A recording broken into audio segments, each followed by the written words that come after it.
नमस्कार दोस्तों, आपके अपने चैनल एसटी बुक्स वन में आपका बहुत बहुत स्वागत है। यदि आप हिंदी सब्जेक्ट से नेट जेआरएफ की तैयारी कर रहे हैं या टीजीटी पीजीटी की तैयारी कर रहे हैं तो ये वीडियो बहुत ही महत्वपूर्ण होने वाला है, क्योंकि आज की वीडियो में हम लोग 10 महत्वपूर्ण प्रश्न देखने वाले हैं। इनमें से कुछ ऐसे प्रश्न भी हैं जो पिछली परीक्षाओं में, यानी कि नेट जेआरएफ की पिछली परीक्षाओं में इसमें से कुछ प्रश्न बन चुके हैं।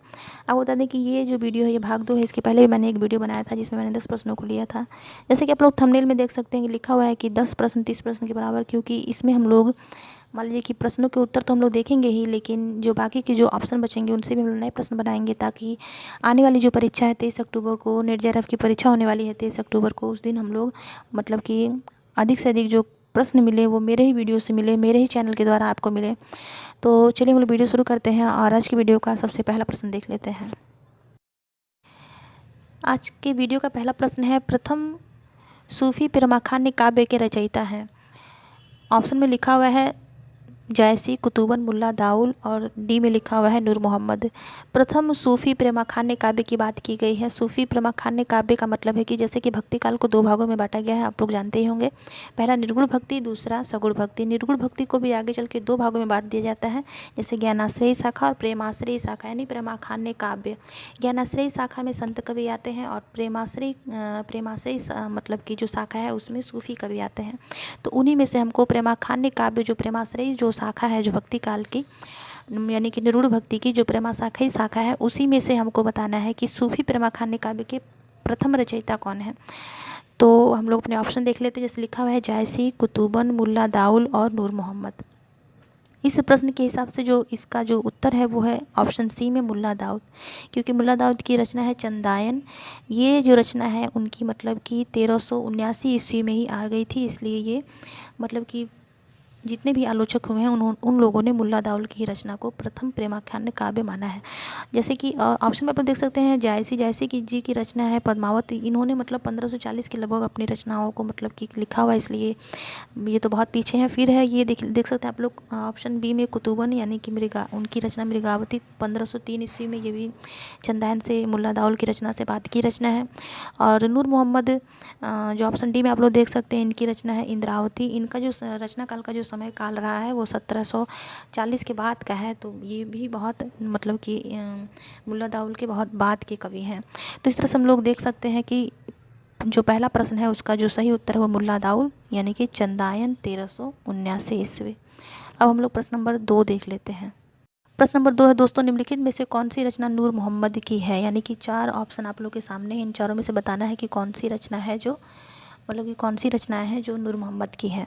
सीधी सीधी इसका हम लोग आंसर देख लेते हैं। इसका आंसर होगा ऑप्शन सी में आप लोग देख सकते हैं, दूसरा और तीसरा, यानी कि अनुराग बांसुरी और इंद्रावती, ये 2 रचनाएं जो है ये नूर मोहम्मद की रचना है। इनका प्रकाशन वर्ष भी हम लोग देख लेते हैं। इंद्रावती का 1744 और अनुराग बांसुरी का 1764। यानी कि अगर क्रम लगाने के लिए आए तो पहली रचना नूर मोहम्मद की कौन सी होगी, इंद्रावती होगी, क्योंकि ये 1744 ईस्वी में आई थी।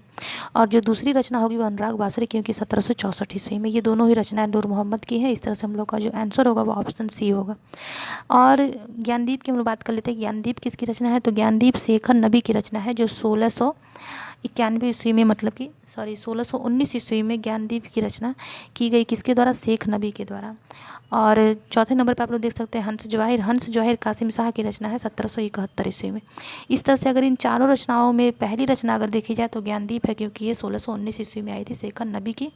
उसके बाद इंद्रावती 1744 ईस्वी में, अनुराग बांसुरी 1764 ईस्वी में, और सबसे बाद की रचना, इन चारों रचनाओं में सबसे बाद की जो रचना होगी वो हंस जवाहिर कासिम शाह की 1771 ईस्वी में। इस तरह से हम लोग का दूसरा प्रश्न समाप्त होता है। हम लोग तीसरा प्रश्न देख लेते हैं। प्रश्न नंबर 3 है दोस्तों कि सुजान कुमार किस सूफी प्रेमा खान का नायक है। यहाँ पे पात्र की बात की गई है, मतलब कि ये जो 4 ऑप्शन दिए हुए हैं ये रचनाएं हैं और इसमें से बताना है कि सुजान कुमार किस रचना के मतलब कि नायक हैं। तो ऑप्शन ए में मधुमालती, बी चित्रावली, सी मृगावती और डी हंस जवाहिर। चारों में से सीधे सीधे मैं उत्तर पहले बता देती हूँ। उत्तर होगा ऑप्शन बी चित्रावली, यानी कि चित्रावली जो रचना है उसके जो नायक हैं वो सुजान कुमार हैं। ठीक है, और चित्रावली यानी कि चित्रावली नाम की इसमें नायिका है और सुजान कुमार इसकी नायक है। ये रचना किसकी है? उस्मान की रचना है, याद रखना है। मधुमालती जो रचना है इसमें जो नायक है वो मनोहर है। किसकी रचना है? मंझन की रचना है। ऑप्शन सी में देख सकते हैं आप लोग मृगावती। मृगावती किसकी रचना है? कुतुबन की रचना है और जिसके नायक है राजकुंवर। हंस जवाहिर किसकी रचना? हंस जवाहिर कासिम शाह की रचना है, मैंने पिछले क्वेश्चन में बताया था। और इसके जो नायक है वो है हंस, यानी कि हंस इसके नायक हैं और जवाहिर इनकी इस मतलब कि रचना की जवाहिर जो है नायिका है और हंस नायक है। इस तरह से हम लोगों ने चारों ऑप्शन देख लिए। अब हम लोग प्रश्न नंबर 4 देख लेते हैं कि प्रश्न नंबर 4 में क्या है। प्रश्न नंबर 4 दोस्तों कि द्वैतावाद के प्रणेता कौन है?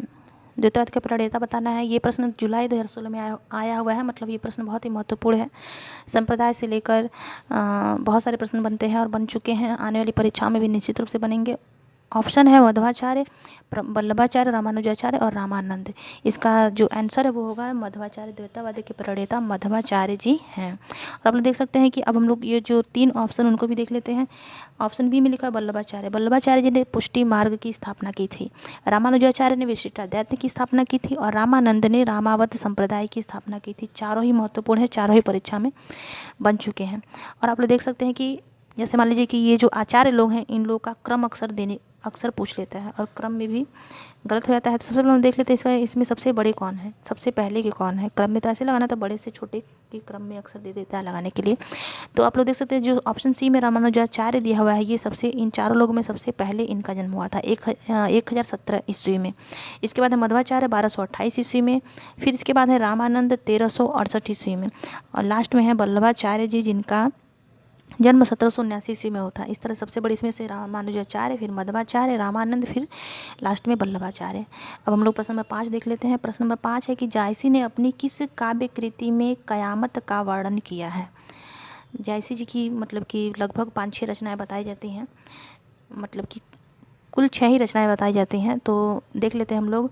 इनमें से जो 4 रचनाएं दी हुई हैं यानी कि मसलानामा, अखरावट, आखिरी कलाम और कहरनामा, इन चारों रचनाओं में से कौन सी ऐसी रचना है जिसमें जायसी जी ने, मलिक मोहम्मद जायसी जी ने कयामत का वर्णन किया है? उनकी जायसी जी की प्रसिद्ध रचना पद्मावत, जिसको मैंने पिछले वीडियो में बहुत ही अच्छे से समझाया था। और इसमें मतलब कि पद्मावत का ऑप्शन नहीं दिया गया है, लेकिन इन चारों रचनाओं में से ऐसी कौन सी रचना है जो कयामत का वर्णन जिसमें किया गया है? तो सीधे सीधे इसका आंसर होगा आखिरी कलाम। आखिरी कलाम में कयामत का वर्णन किया गया है और इसमें मोहम्मद साहब का भी महत्व बताया गया। हो सकता है परीक्षा में बन जाए कि मोहम्मद साहब का वर्णन महत्व जायसी जी ने अपनी किस रचना में किया है, तो आपका आंसर होगा आखिरी कलाम में। प्रश्न नंबर 5 हम लोग देख लेते हैं। प्रश्न नंबर 6 हम लोग देख लेते हैं। प्रश्न नंबर 6 है कि गौड़ी संप्रदाय के संस्थापक कौन है? ऑप्शन है Haridas Niranjani, option B Laldas, option C Hit Harivansh या ऑप्शन डी चैतन्य महाप्रभु। इसका जो आंसर होगा वो होगा चैतन्य महाप्रभु, क्योंकि गौड़ी संप्रदाय के संस्थापक चैतन्य महाप्रभु हैं। बाकी के 3 ऑप्शन हम देख लेते हैं, जैसे कि हरिदास निरंजनी जी ने निरंजनी संप्रदाय की स्थापना की थी। लालदास, ऑप्शन बी में लालदास जी ने बाबा लाली संप्रदाय की स्थापना की थी और हित हरिवंश ने राधा वल्लभी संप्रदाय की स्थापना की थी। एक और बात आपको बता देती हूँ कि जैसे लिखा हुआ है चैतन्य महाप्रभु, ऑप्शन डी में लोग देख सकते हैं। चैतन्य महाप्रभु जो थे वो वल्लभाचार्य जी की पुत्री से इनका विवाह हुआ था, इसलिए अगर क्रम लगाने के लिए दे तो अक्सर आप वल्लभाचार्य के बाद ही चैतन्य महाप्रभु का मतलब कि क्रम लगाएंगे, ताकि आपका मतलब कि क्वेश्चन गलत ना हो। चलिए हम लोग प्रश्न नंबर 7 देख लेते हैं। प्रश्न नंबर 7 क्या है?